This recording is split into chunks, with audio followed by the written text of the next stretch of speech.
Gandang araw po sa ating mga kabakal, mga katuloy.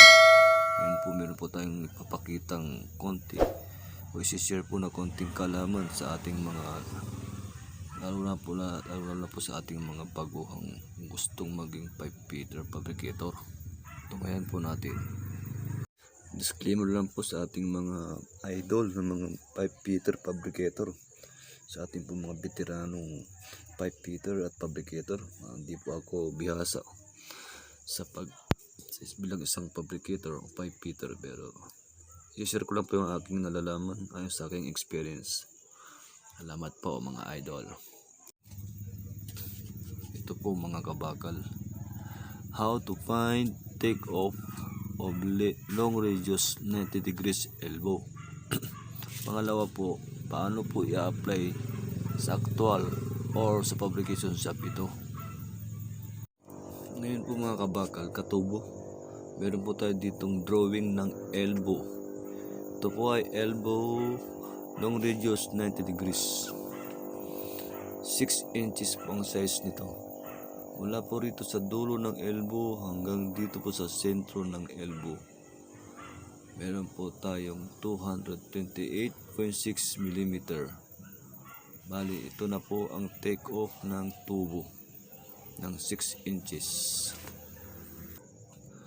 Ang tanong po, paano po natin nakuha ang 228.6 mm na take off ng 6 inches na tubo? Ito po siya mga kabakal, mga katubo. NPS times 38.1 equals 228.6 mm. NPS po, nominal pipe size times 38.1. Kung ang ating pong elbow, ang sizes po niya ay 6 inches, multiply po natin sa 38.1. 6 inches times 38.1 equals 228.6 mm po, ayon sa ating formula.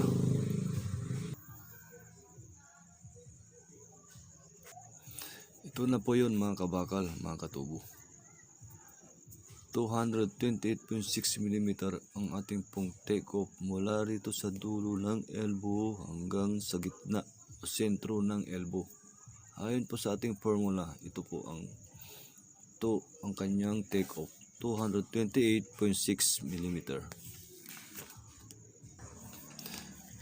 Ngayon po mga kabakal, tatanong po natin kung saan po ba nanggaling ang 38.1 na formula. Papakita po natin yan.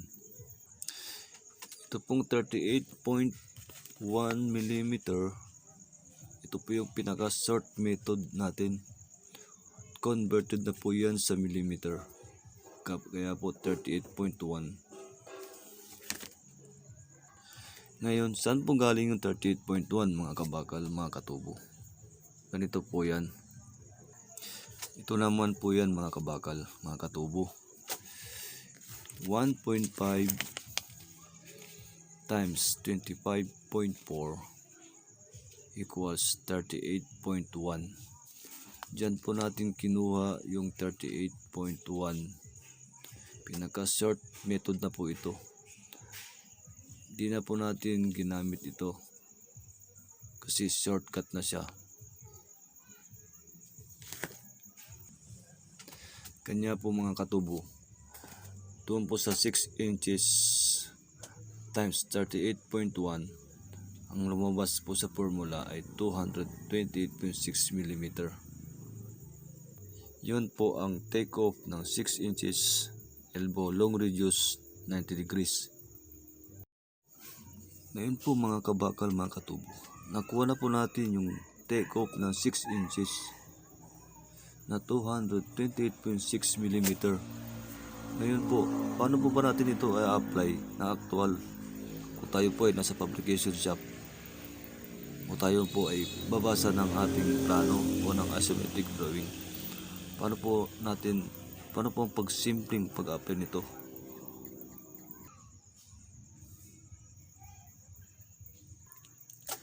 Ngayon, meron po tayo ditong drawing mga katubo, mga kabakal. Mula Mula po dito sa sentro ng elbow hanggang po sa kabila ng sentro ng elbow, meron po tayong sukat ng 2,500 mm. Ngayon po, paano po natin makukuha ang spool niya? Paano po natin siya kukunin at ano pong haba ang ating puputulin na spool para po makuha natin ang saktong sukat ng 2,500 mm center to center ng elbow. Dahil po sa 6 inches mga katubo, ang take off po ng 6 inches long radius 90 degrees ay 228.6 mm. Dalawang elbow, another 228.6 mm ang kanyang take off.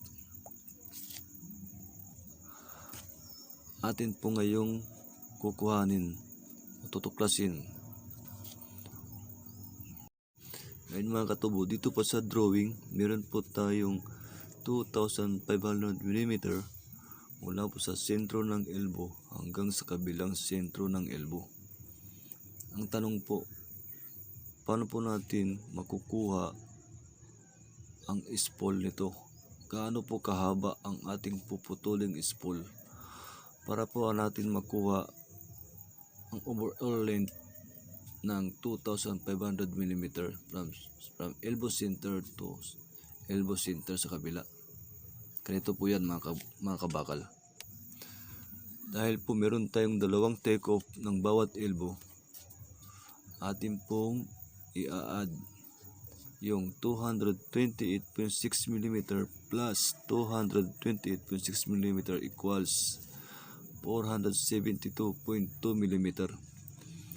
Yan na pinagsama po natin yung take off ng dalawang elbow mga katubo.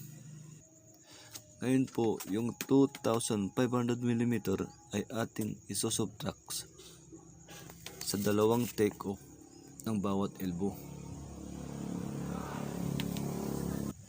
Ito po yan mga katubo. 457.2. 2,500 minus 457.2 mm equals 2,042.8 mm. Bali katubo, ito na po yung magiging haba ng ating spool na ilalagay dito sa ating elbow to elbow. Tawag po dyan mga kabagal, mga katubo, spool. Bali po, ang kabuuan ng spool natin ay 2,042.8 mm. Yan po ang haba ng ating puputulin na spool para po natin mailagay dito para po makuha natin ang sukat ng 2,500 mm. Halina po mga katubo. Ayan po mga kabakal, mga katubo. Sana po nakapag-share ako sa inyo ng munting kaalaman about sa ating pagkuha ng take off at kung paano po ito i-apply ng actual sa ating mga publication kung tayo po ay nadestino sa publication shop. Sana po mga katubo na inyo itong nakuha at ako po ay nakatulong ng kaunti. Maraming salamat po mga kabakal, mga katubo. Mabuhay po tayong lahat. Lalo na po sa ating mga pipe fitter fabricator.